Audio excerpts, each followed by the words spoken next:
Bonjour à tous, bienvenue dans ce nouveau webinaire dédié à la consigne, au réemploi, à la collecte et à la lutte contre le gaspillage. Tout d'abord, une information pour vous dire que voilà, Citeo a souhaité maintenir ces webinaires et notamment ce cycle de webinaires sur la loi économie circulaire et lutte contre le gaspillage malgré le contexte particulier et le confinement. Donc voilà, c'est un webinaire un peu particulier puisque il est fait depuis chez moi cette fois. Donc merci de comprendre les circonstances actuelles. Donc voilà, des informations, les informations classiques. Pensez bien à activer le son de votre ordinateur pour avoir le son. Et donc voilà, je suis Thibaut Boucher, chargé de mission Affaires publiques. Et pour la partie questions-réponses, c'est Sophie Fabre qui est en tandem avec moi, qui est la directrice réemploi et nouveaux services de collecte. Comme toujours, voici le programme des différents webinaires. Avec le webinaire d'aujourd'hui, donc du 19 mars, consignes hors foyer, obligations en matière de réemploi, lutte contre le gaspillage, et le dernier webinaire, du coup le 26 mars, qui sera relatif au tri 5 flux, à l'écomodulation et aux nouvelles filières REP.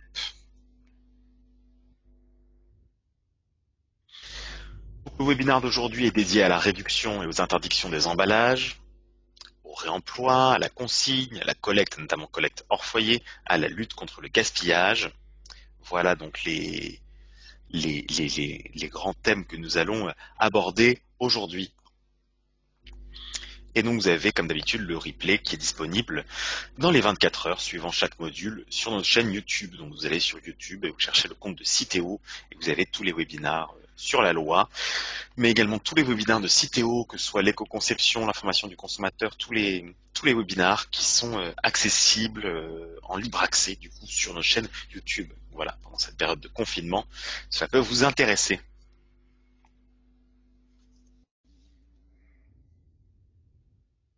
Alors, pardon, voici le début de ce webinaire.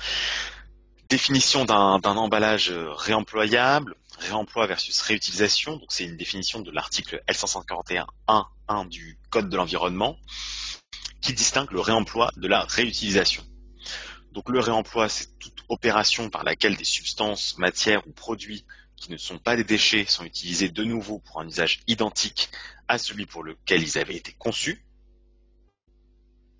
Donc là, tous les emballages sont concernés. Et typiquement, c'est une bouteille, par exemple, qui est collectée, puis lavée, puis à nouveau utilisée comme bouteille de boisson. Et la réutilisation, par contre, c'est toute opération par laquelle des substances, matières ou produits qui sont devenus des déchets sont utilisés de nouveau. A priori, donc une définition qui n'est pas adaptée à l'emballage, puisque là, ça devient un déchet et c'est utilisé de nouveau. Et donc ça pourrait être plutôt le cas des palettes qui donc voilà, sont des emballages industriels et commerciaux, et là qui pourraient être concernés par cette définition de la réutilisation. Mais a priori, on n'a pas de réutilisation, notamment dans le cadre de l'alimentaire, ou bien sûr une problématique de l'emballage au contact alimentaire. Voilà pour la distinction réemploi, réutilisation. On fait ces rappels qui ne sont pas dans la loi, mais qui sont dans notre cadre juridique actuel, pour que tout le monde ait bien le même niveau d'information au préalable.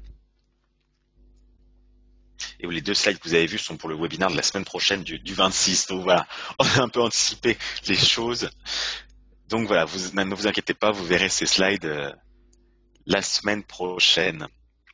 Alors un petit rappel aussi sur la vente en vrac, un mode de consommation qui tend de plus en plus à se développer en France.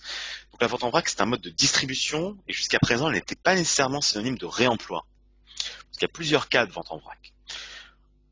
Il y a la vente en vrac préemballée avec un usage unique. Typiquement, c'est l'exemple de la bouteille d'eau en PET ou du paquet de pâtes en carton ou plastique.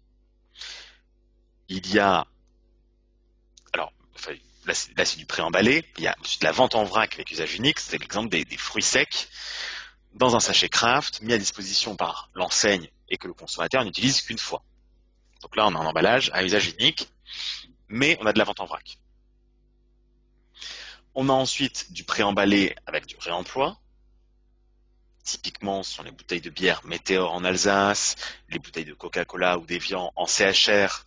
Typiquement, tout CHR, donc c'est café, hôtel, restaurant. Donc typiquement, toutes ces bouteilles de boissons, Coca-Cola ou Evian, que vous consommez dans un café ou un restaurant, elles sont en verre, elles sont ensuite collectées, lavées, tac, elles sont remises dans le circuit, lavées bien sûr remplies, et elles sont remises dans le circuit de distribution des cafés, hôtels, restaurants. Donc là, c'est du préemballé, du réemploi. Il y a également l'offre Loop et l'offre Bout à Bout, que je vous laisse découvrir ultérieurement, qui sont des dispositifs de réemploi préemballés. Et enfin, dernier cas de figure, il y a le vrac avec réemploi. Et donc là, typiquement, c'est l'offre, par exemple, Sol Zéro et Franprix, ou par exemple dans les bacs à salade, dans les bars à salade, pardon, il y a des bacs mis à disposition des consommateurs qui peuvent faire leur salade dans le bar à salade et ensuite utiliser, manger sur place avec un récipient en verre. Ils laissent le récipient, ou d'ailleurs ils peuvent le prendre à emporter, mais le ramener ensuite, et ce récipient est lavé et ensuite remis à disposition des consommateurs. Et même processus pour l'offre Jean Bouteille, que je vous laisse découvrir ultérieurement. Donc voilà, la vente en vrac n'est pas toujours synonyme de réemploi, c'est un cas de figure parmi d'autres. Il peut y avoir des ventes en vrac avec usage unique aussi. Alors quelle différence entre les chaînes de valeur des deux solutions comparées? On a de l'usage unique à gauche, donc voilà, on voyait la bouteille qui est produite, acheminée, vendue, le consommateur l'utilise, et ensuite amenée soit au bac de tri, soit au point d'apport volontaire. Elle est collectée, elle est recyclée, triée, et elle revient dans le circuit. Le réemploi en revanche, la bouteille est produite, elle est acheminée, elle est achetée par le consommateur, elle est consommée, le consommateur la ramène dans un point d'apport, on va dire dans un magasin ou dans d'autres points d'apport. Un camion vient collecter les bouteilles sont lavées et elles sont ensuite réemployées. Alors bien sûr, pour être tout à fait exhaustif, il faudrait mentionner qu'il y a des pertes, que ce soit dans l'usage unique comme dans le réemploi. Il y a certaines dans l'usage unique, certaines bouteilles qui ne sont pas recyclables, certains produits, emballages qui ne sont pas recyclables. Et dans le réemploi, il y a bien sûr dans le cas de la bouteille, des bouteilles qui sont trop vieilles, ou qui sont cassées lors des opérations de réemploi ou de lavage ou de collecte, et du coup qui sortent de la boucle vertueuse. Donc voilà pour les différences entre les chaînes de valeur de l'usage unique et du réemploi.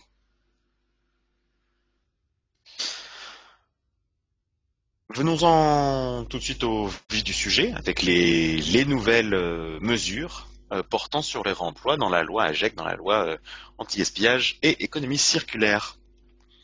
Tout d'abord, un objectif important, atteindre 5% d'emballages réemployés mis en marché en France en 2023. Objectif intermédiaire avant d'atteindre 10%, comme vous le voyez en haut, en 2027. On parle ici d'unité de vente ou équivalent unité de vente. Création d'un observatoire du réemploi et de la réutilisation.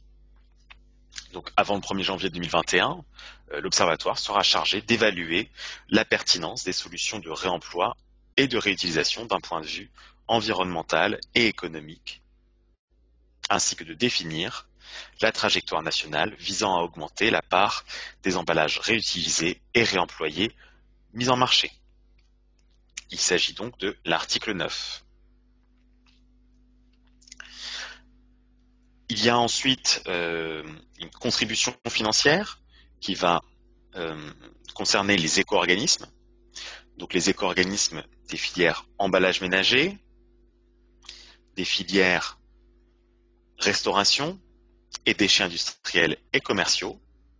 Donc, pour l'instant, ces éco-organismes, pour les deux dernières filières, n'existent pas. Mais ils vont donc bien entendu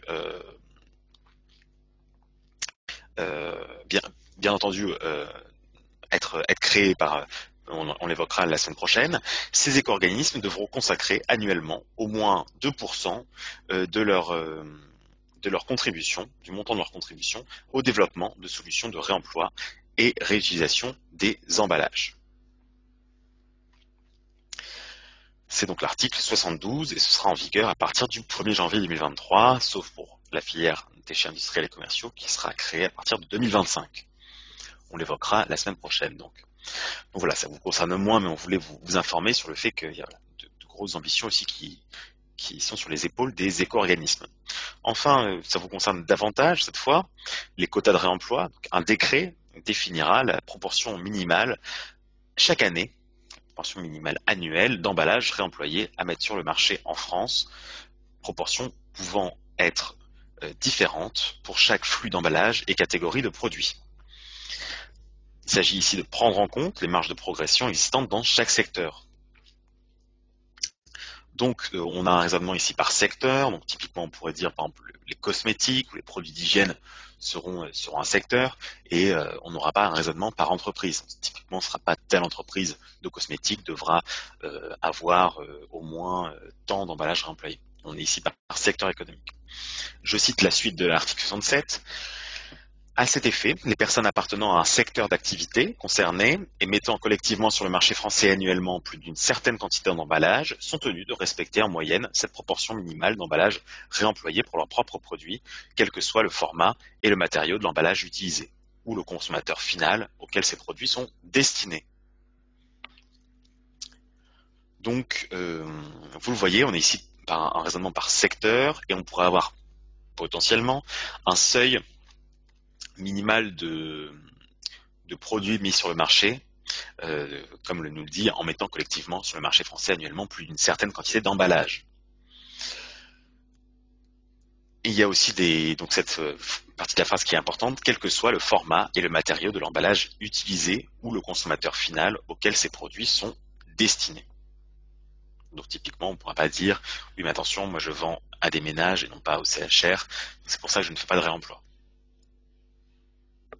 Quel que soit le consommateur final, c'est une mesure qui pourra être appliquée. Donc voilà, pour ces quotas de réemploi, une mesure importante lorsque le décret entrera en vigueur. On en vient maintenant à la restauration rapide.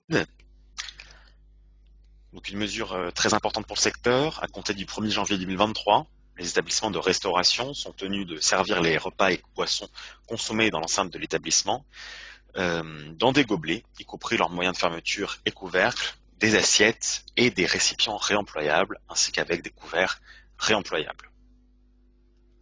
Donc vous voyez, on a ici une obligation maintenant pour tous les repas qui sont servis dans l'établissement, donc pour tous les restaurants en fait, mais la plupart des restaurants servent déjà dans des récipients réemployables, donc ça concerne plutôt la restauration rapide. Donc maintenant, même la restauration rapide va devoir servir dans des contenants réemployables. Attention, ça concerne bien aussi les couvercles, des gobelets, et ainsi que les couverts, comme vous voyez. Un décret va là encore préciser les choses pour les modalités d'application de cette disposition de l'article 77. Autre mesure qui concerne la restauration rapide n'est pas uniquement pour tous ceux qui vendent des boissons à emporter. Donc là, c'est dès le lendemain de la publication de la loi. Les vendeurs de boissons à emporter doivent adopter une tarification plus basse lorsque la boisson est vendue dans un récipient réemployable présenté par le consommateur par rapport au prix demandé lorsque la boisson est servie dans un gobelet jetable. Donc typiquement, si je prends un exemple concret, je vais à McDonald's, je veux avoir un café, je prends un café à emporter, mais je viens avec mon mug, McDonald's va me faire une réduction pour, lié au fait que j'ai apporté mon propre récipient réemployable. Voilà, pour l'instant la tarification n'a pas encore été définie, mais en tout cas c'est dans la loi. Donc voilà, c'est l'article 42. Mesure aussi liée à la standardisation. Au plus tard, le 1er janvier 2022, les éco-organismes des filières emballage ménager, CHR, donc café, hôtel, restaurant, et DUIC, déchets d'emballage industriels et commerciaux, définissent des gammes standards d'emballage réemployable pour les secteurs de la restauration, des produits frais et des boissons. Une mesure qui entre en vigueur au plus tard le 1er janvier 2022, comme vous le voyez. Et donc, un décret va devoir définir les modalités d'application de ces gammes standards d'emballage réemployable. Donc voilà, tout ça est destiné bien sûr à promouvoir le réemploi et à prévoir donc voilà, des emballages réemployables standards pour faciliter le développement de dispositifs de réemploi à l'échelle régionale ou nationale. Voilà pour les obligations de réemploi. On passe à la vente en vrac.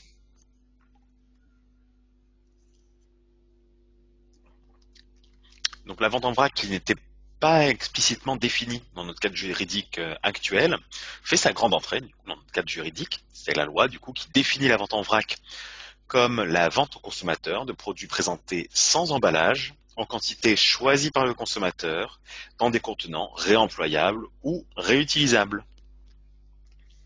Tout produit de consommation peut être vendu en vrac, sauf exception dûment justifiée par des raisons de santé publique. Voilà, alors là, je suis désolé, il manque le petit logo des décrets, puisque c'est un décret qui va devoir définir, bien entendu, les exceptions dûment justifiées par des raisons de santé publique. Donc typiquement, on peut imaginer que voilà, des produits d'hygiène, par exemple, ne seront pas vendus en vrac. Mais je sais pas, des brosses à dents, par exemple, ne seraient pas vendus en vrac, sans emballage. Donc voilà, c'est un décret qui va donner la liste de ces produits de consommation ne pouvant pas être définis et ne pouvant pas être vendus en vrac. Une obligation dans tous les commerces de vente au détail dès le lendemain de la publication de la loi. Le contenant réutilisable peut être fourni par le détaillant sur le lieu de vente ou être apporté par le consommateur. Tout consommateur final peut demander à être servi dans un contenant apporté par ses soins, dans la mesure où ce dernier est visiblement propre et adapté à la nature du produit acheté. Un affichage en magasin informe le consommateur sur les règles de nettoyage et d'attitude des contenants réutilisables. Dans ce cas, le consommateur est responsable de l'hygiène et de l'aptitude du contenant. Le commerçant, c'est un point important donc pour tous ceux qui sont dans la distribution, la grande distribution, le commerçant peut refuser le service si le contenant proposé est manifestement sale ou inadapté. Donc typiquement, si je vends des fruits secs en vrac et qu'on me présente une passoire, je peux refuser le service puisque le contenant est inadapté. Donc vous voyez une obligation qui porte sur l'affichage en magasin, qui doit informer le consommateur final sur les règles de nettoyage et d'aptitude des contenants réutilisables. Et par contre une obligation pour les grandes surfaces, donc là encore en vigueur dès le lendemain de publication de la loi, pour les commerces de vente au détail disposant d'une surface de vente supérieure à 400 mètres carrés. Ces commerces doivent s'assurer que des contenants réemployables ou réutilisables propres, se substituant aux emballages à usage unique, sont mis à disposition du consommateur final à titre gratuit ou onéreux dans le cadre de la vente de produits présentés sans emballage. Donc attention, ça ne veut pas dire qu'il faut offrir les contenants réemployables ou réutilisables propres. Vous voyez bien que c'est à titre gratuit ou onéreux. Donc vous pouvez faire payer les contenants réemployables ou réutilisables aux consommateurs. Par contre, il faut en mettre à disposition pour tous les commerces de plus de 400 mètres carrés. Voilà, il s'agit de l'article 43 et c'est une mesure qui est déjà en vigueur, puisque c'est dès le lendemain de la publication de la loi. Voilà pour les premières mesures portant sur la vente en vrac. On continue avec les signes d'identification de la qualité et de l'origine, les SICO. Alors, pour faire un petit point juridique, donc jusqu'à présent, les cahiers des charges des signes ne permettaient pas la vente en vrac. La loi revient sur cette dérogation. Maintenant, les cahiers des charges des signes d'identification de la qualité et de l'origine autorisent la vente non préemballée. Alors ces signes, quels sont-ils? Vous les voyez juste en dessous. Donc c'est AOP, AOC, donc appellation d'origine protégée, appellation d'origine contrôlée. Ce sont également les IGP, les indications géographiques protégées, le label rouge, agriculture biologique, spécificité traditionnelle garantie. Donc voilà, maintenant il devra y avoir, au plus tard le 1er janvier 2030, les cahiers des charges qui précisent en tant que besoin les conditions de mise en œuvre de la vente non préemballée. Et ceux qui l'interdisent justifient cette interdiction. Donc voilà, un régime général qui autorise la vente non préemballée pour les produits SICO, et par contre une exception pour les produits qui demeurent interdits à la vente non préemballée, mais attention, il va falloir justifier l'interdiction de vente en vrac pour ces produits. Autre mesure importante, la vente en vrac des fruits et légumes. À compter du 1er janvier 2022, tout commerce de détail exposant à la vente des fruits et légumes frais non transformés est tenu de les exposer sans conditionnement composé pour tout ou partie de matière plastique. Donc on est ici sur des fruits et légumes frais non transformés, donc les fruits et légumes en conserve, les fruits et légumes surgelés, les fruits et légumes qui sont pelés ou coupés, typiquement l'ananas que vous voyez coupé et pelé dans une barquette en polystyrène ou en plastique, tout ça est encore possible et sera possible encore après le 1er janvier 2022. En revanche, les pommes qui ne sont pas coupées ni pelées, tout ça, les pommes normales ne pourra plus être dans un sachet plastique à partir du 1er janvier 2022. Attention, cette obligation n'est pas applicable aux fruits et légumes conditionnés par lot de 1,5 kg. Donc, typiquement, un sachet de pommes de plus de 1,5 kg pourra toujours être vendu avec un conditionnement pour tout ou partie de matière plastique. Et ces fruits et légumes présentant un risque de détérioration lors de leur vente en vrac ne seront pas concernés par cette interdiction. Donc, typiquement, les petites framboises, les myrtilles, le cassis pourra toujours être vendu avec du plastique comme emballage pour éviter la détérioration. La liste de ces exceptions donc des fruits et légumes qui pourront toujours être vendus avec du plastique à cause de risque de détérioration sera fixée par décret. Attention, on est bien ici sur un critère seulement de risque de détérioration. On n'est pas sur un risque d'allongement de la durée de vie du produit. Donc typiquement, les champignons, les endives, tous ces produits qui sont parfois avec des films plastiques pour allonger la durée de vie du produit, ça n'est pas une raison valable aux yeux de la loi. J'insiste sur ce point qui est important. Et donc, comme vous le voyez, un décret va devoir fixer la liste des exceptions, comme on le disait. Toujours concernant les fruits et légumes, mais cette fois côté étiquette, interdiction de la position d'étiquette directement sur les fruits et légumes, à l'exception des étiquettes compostables en compostage domestique et constituées en tout ou partie de matière biosourcée. Au plus tard, le 1er janvier 2022. Attention, on est ici sur une exception cumulative, c'est-à-dire que votre étiquette doit être à la fois compostable en compostage domestique, donc pas en compostage industriel, et à la fois constituée en tout ou partie de matière biosourcée. Attention, donc exception cumulative. Et en vigueur au plus tard le 1er janvier 2022. C'est l'article 80. Voilà pour les mesures sur la vente au vrac, notamment des fruits et légumes. On parle maintenant du système de consigne, avec l'article 66, un dispositif qui a été fortement médiatisé.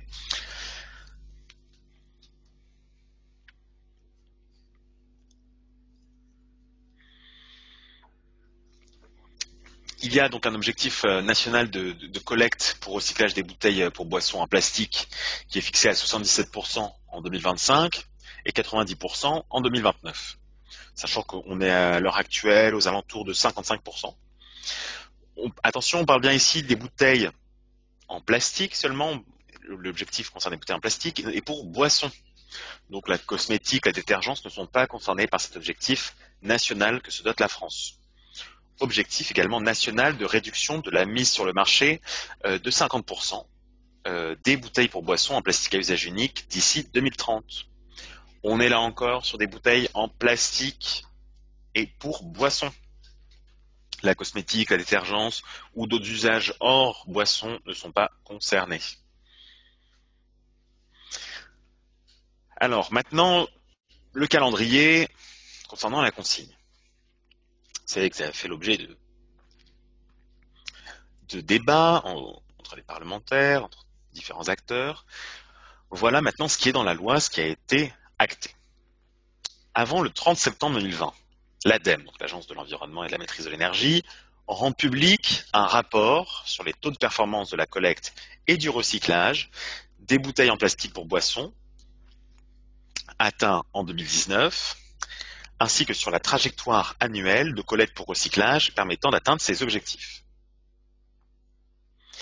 Donc voilà, l'ADEME va nous dire, Bon, ben voilà, d'ici à 2025, sachant qu'on est à 55%, il va falloir augmenter de tant de pourcents chaque année pour atteindre l'objectif de 2025, et ensuite de tant de pourcents pour atteindre l'objectif de 2029. C'est ça la trajectoire annuelle de collecte pour recyclage. L'ADEME, dans le même rapport, va estimer la capacité de respecter cette trajectoire par l'extension des consignes de tri. Alors l'extension des consignes de tri, c'est, vous savez, la simplification des consignes de tri, le fait que vous pouvez mettre tous les emballages plastiques dans votre bac de tri. C'est quelque chose qui est en train d'être un programme qui est en train d'être développé par Citeo et les collectivités et généralisé en tout le pays. Donc voilà, est-ce que grâce à l'extension des consignes de tri, on va arriver à respecter cette trajectoire annuelle de collecte pour recyclage? Également les actions prévues pour le hors foyer, donc c'est tout ce qui est la consommation hors domicile, dans la rue, dans les stades, dans les cinémas, dans les aéroports.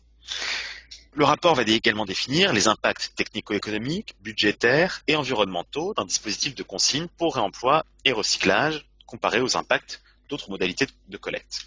Donc voilà, le rapport va nous dire est-ce que la consigne est pertinente d'un point de vue environnemental, d'un point de vue économique, et pourra nous permettre d'atteindre ces objectifs. Ensuite, à partir de 2021, l'ADEME publie chaque année, avant le 1er juin, une évaluation des performances atteintes au cours de l'année précédente. Donc en 2021, il va nous dire, en 2020, on a atteint tel objectif de collecte pour recyclage. Ensuite, en 2023, après publication du bilan réalisé en 2023, sur l'année 2022, c'est-à-dire que toute l'année 2022 va être prise en compte, et c'est un point important pour les parlementaires. On veut bien que le législateur a vraiment à souhaiter que toute l'année 2022 soit prise en compte pour voir si les performances cibles ne sont pas atteintes, si on n'est toujours pas sur la bonne trajectoire pour atteindre les 77 en 2025. Le gouvernement définira donc en 2023, après la publication du bilan, et après évaluation des impacts économiques et environnementaux et concertation avec les parties prenantes, les modalités de mise en œuvre d'un ou plusieurs dispositifs de consigne pour recyclage et réemploi. Ce bilan environnemental est rendu public. Donc vous voyez, on est sur une potentielle mise en œuvre de la consigne, il n'y a rien d'acté, c'est si les performances cibles ne sont pas atteintes, et potentielle mise en œuvre avec une décision qui sera prise en 2023, et pas avant. Voilà donc le compromis qui a été trouvé par le Parlement. C'est un décret également qui va définir les modalités de mise en place et de gestion de la consigne, emballage et produits concernés, les responsabilités associées à la collecte des emballages et produits consignés, les modalités d'information du consommateur, les conditions pour lesquelles les collectivités et leurs groupements peuvent assurer eux-mêmes la gestion du réseau de collecte ou, lorsque cette gestion ne leur incombe pas, les conditions dans lesquelles ces collectivités et groupements sont consultés sur l'implantation des points de collecte du réseau envisagé. Donc voilà, c'est un décret en Conseil d'État qui va définir toutes ces modalités d'application. L'article 66 sur la consigne va également prévoir des dispositifs supplémentaires de consigne. Il laisse la possibilité à certaines collectivités territoriales de mettre en œuvre des dispositifs supplémentaires de consigne, sans préjudice d'initiatives volontaires individuelles. Vous voyez, on garde toujours les initiatives volontaires individuelles dont on parlait avant, comme la bière Météor en Alsace ou la bière Dodo à La Réunion. Possibilité donc de mettre en œuvre des dispositifs supplémentaires de consigne pour réemploi et recyclage. Donc réemploi, on serait plutôt sur des bouteilles en verre, par exemple, et recyclage sur des bouteilles en plastique. Ou par exemple des canettes d'aluminium. Donc, mis en œuvre à l'échelle régionale avec la Guadeloupe qui est visée expressément. C'est une demande du député de Guadeloupe. C'est le seul territoire qui est visé expressément dans cette partie. Deux conditions cumulatives doivent cependant être remplies pour mettre en œuvre un dispositif de consigne. C'est qu'au moins 90% des collectivités territoriales et de leurs groupements représentant plus des 2/3 de la population en font la demande, et que la collectivité territoriale en charge de la planification régionale, de la prévention et de la gestion des déchets, c'est-à-dire le conseil régional, dans la plupart des territoires, sauf dans certaines certains territoires d'outre-mer où c'est une activité unique, mais que le conseil régional, en gros, émette un avis favorable. Et vous voyez, je vous ai mis un encart presse puisque cela avance assez rapidement en Guadeloupe, puisque les élus régionaux, les élus locaux, ont souhaité mettre en œuvre la consigne à partir de 2021. Et ce serait a priori une consigne pour recyclage et réemploi. Donc voilà, une information importante si vous mettez en marché également pour la Guadeloupe. Donc voilà, il y a marqué, la tribune a marqué plastique. Attention, ça peut être plastique et verre. Si vous mettez en marché des bouteilles en verre en Guadeloupe, par exemple, c'est bien sûr qu'un exemple. Bien sûr, les bocaux peuvent être. Il faut voir ce que choisissent les élus guadeloupéens. Mais attention, si vous produisez des emballages en verre aussi pour la Guadeloupe, cela peut vous concerner. Voilà pour les mesures concernant la consigne.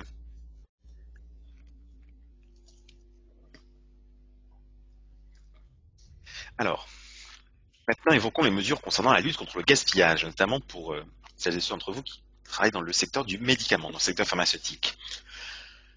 L'autorisation de la délivrance des médicaments à l'unité, la DAU, qui est déjà en vigueur dans certains autres pays, notamment aux États-Unis ou en Allemagne. Eh bien, le législateur a souhaité l'autoriser en France. Donc, au plus tard, le 1er janvier 2022, autorisation de la délivrance de certains médicaments à l'unité, lorsque leur forme pharmaceutique le permet. Un arrêté des ministres chargés de la santé et de la sécurité sociale fixe la liste des médicaments qui relèvent du présent article. Un décret en Conseil d'État fixe les modalités particulières de conditionnement, d'étiquetage, d'information de l'assuré et de traçabilité pour ces médicaments. Donc vous voyez, un arrêté va définir la liste des médicaments qui relèvent du présent article. Par exemple, on pourra dire, je sais pas, le Doliprane pourra être vendu à l'unité, c'est-à-dire sans la petite boîte jaune, tandis que le Space-Fond ne pourra pas être vendu à l'unité pour telle raison de santé publique. Et bien sûr, un décret en Conseil d'État va devoir fixer les modalités d'application, notamment, vous le savez, lorsque vous êtes dans le secteur pharmaceutique, tout ce qui est traçabilité, qui est un enjeu extrêmement important avec une réglementation européenne très stricte. Voilà donc pour l'autorisation de la délivrance de certains médicaments à l'unité pour lutter contre le suremballage. Enfin, pour vous qui travaillez dans la distribution, dans la grande distribution, sur les tickets, au plus tard le 1er janvier 2023, interdiction de l'impression systématique de bons d'achat et de tickets visant la promotion ou la réduction des prix d'articles de vente dans les surfaces de vente, sauf demande contraire du client. Vous savez, c'est tous les tickets bons d'achat qu'on reçoit quand on a fini nos courses. Attention, donc le principe, donc interdiction, sauf demande contraire du client. Et c'est pareil pour chacun des articles que je vais vous citer. Donc le client peut demander tout de même à avoir l'impression de ses bons d'achat ou bons de réduction. Pareil pour les tickets de caisse, interdiction de l'impression systématique, sauf demande contraire du client. Pareil pour les tickets de carte bancaire, interdiction de l'impression systématique, sauf demande contraire du client. Et enfin, pareil pour les automates, donc pour ceux d'entre vous qui travaillent pour les automates, attention, interdiction de l'impression systématique des tickets. Un décret doit définir les modalités d'application de ces différents points de l'article 49. Voilà pour les tickets. Également pour la grande distribution, le tri à la sortie des caisses qui fait son grand retour, qui était un dispositif déjà en vigueur précédemment. Le législateur a souhaité le réinstaurer. Donc dès le lendemain de la publication de la loi, les établissements de vente au détail de plus de 400 mètres carrés, proposant en libre service des produits alimentaires et de grande consommation, se dotent à la sortie des caisses de bacs de tri sélectifs pour récupérer les déchets d'emballage issus des produits achetés dans cet établissement. L'établissement informe de manière visible les consommateurs de l'existence de ce dispositif. Donc voilà, attention, puisque c'est une nouvelle obligation à l'issue de la loi anti-gaspillage économie circulaire. Autre mesure, là qu'on fait pour information, puisque ça ne vous concerne pas directement, mais de couverture des coûts. Ça veut dire que les producteurs de la REP emballage ménager devront prendre en charge via l'éco-organisme emballage ménager, via Citeo, les coûts afférents à un programme permettant la généralisation d'ici 2025 de la collecte séparée pour recyclage des déchets d'emballage pour les produits consommés hors foyer, notamment par l'installation de corbeilles de tri permettant cette collecte séparée. Donc voilà, c'est le Citeo qui va devoir prendre en charge les corbeilles de tri permettant cette collecte séparée d'ici au 1er janvier 2025. Là encore, c'est l'article 72. Et enfin, on voulait vous dire un mot de la plateforme Kitri, qui est une plateforme lancée par Citeo et qui permet à des organisateurs d'événements d'être mis en relation avec des prestataires pour s'occuper de la collecte et du tri de leurs événements. Ils doivent signer une charte d'engagement, ils ont accès à des bonnes pratiques et des outils de communication pour valoriser le fait de leur démarche éco-responsable. Il y a également un forfait traçabilité avec 30 € payés à la tonne, certifié recyclé, et une reconnaissance et une valorisation de leur engagement. Donc voilà, c'est une plateforme digitale, gratuite, bien entendu, qui facilite la mise en place du tri dans les événements et les établissements, tout en valorisant leur engagement. Donc, vous voyez sur l'image, le marathon de Paris est déjà concerné, comme d'autres événements, les Francopholies de La Rochelle. Voilà, je ne vous fais pas toute la liste des événements qui ont eu déjà recours à Kitri. Donc voilà, c'est en vigueur pour le moment pour les événements, et dès le mois d'avril 2020, ce sera en vigueur, enfin ce sera accessible à tous les gestionnaires d'établissements, dont les bureaux, dont les sièges sociaux, parce qu'il y a souvent cette question qui revient. Donc voilà, Citeo pourra vous accompagner pour lancer la collecte et le tri dans vos sièges sociaux. Mais comme vous voyez, l'image est beaucoup plus vaste que ça. C'est aussi pour les stades, aussi pour les campings, pour les salles de sport, les infrastructures de transport, aéroports, gares, salles de concert, supermarchés, cinéma, et pour les monuments, les universités et les autoroutes. Donc vous voyez, c'est un dispositif très large si vous voulez y recourir. Donc voilà, il y aura un forfait soutien, là encore, traçabilité de 30 € la tonne recyclée, certifié par un certificat de recyclage. Donc voilà, vous pouvez vous inscrire sur kitri.com pour avoir recours à cette plateforme. Voilà, c'est la fin de ce webinaire et un petit point sur les mesures essentielles à retenir à l'issue de ce webinaire. Donc la loi porte de nouvelles ambitions en faveur du réemploi. On l'a dit, une contribution à hauteur de 2% obligatoire pour les éco-organismes, des gammes standards d'emballage réemployables, une proportion minimale d'emballage réemployé, interdiction des repas ou boissons dans les emballages à usage unique pour le secteur de la restauration rapide. Vous voyez un panel de différentes mesures, obligations, gammes standards, interdictions, qui sont destinées à favoriser le réemploi dans notre pays. La loi ne prévoit pas de déploiement de la consigne dans l'immédiat, on l'a dit, donc au niveau national, la décision sera prise par le gouvernement en 2023, mais vous vous souvenez qu'il y a quand même des dispositifs de consigne à la fois pour réemploi et pour recyclage qui peuvent être mis en place d'ici là. Et la loi fait entrer la vente en vrac dans notre cadre juridique et vise à la développer. Donc vous voyez qu'il y a eu différentes mesures visant à développer la vente en vrac sans emballage, on l'a dit pour les fruits et légumes, mais c'est également possible pour beaucoup d'autres produits, lorsqu'un décret définira précisément les produits qui ne peuvent pas être vendus en vrac. Voilà pour les points essentiels à retenir à l'issue de ce webinaire. Bien, écoutez, je vous remercie pour votre attention et merci à toutes et tous. Et donc, on se donne rendez-vous le 26 mars